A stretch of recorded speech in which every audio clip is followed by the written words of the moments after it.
today we're making oat crumble. This is a really short, crunchy topping that you can sprinkle over a fruit compote or some fruits before you bake them.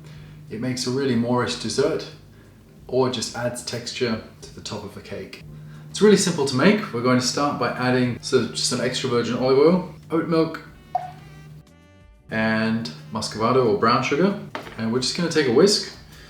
You can also use a hand blender.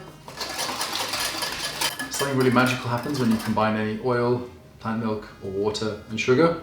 They create this magically emulsified syrup. Just want to keep whisking it until you don't see any oily streaks and everything is combined. So in the other bowl we have flour, the oats, a little bit of baking powder, and a pinch of salt. We're just whisking these to combine, and that's just to disperse all the ingredients.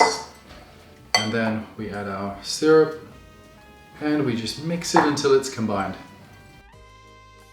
Rubbing between our fingertips to get a crumbly mixture. We have our crumble ready to bake.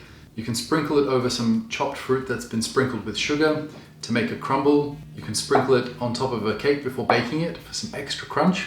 You can bake that on its own for a crunchy texture. This is just the base recipe. You can flavor it with any spice that you like. Might be a blend of warming spices, cinnamon, add some vanilla or citrus zest. It's a blank canvas, basic component. Hope you enjoy.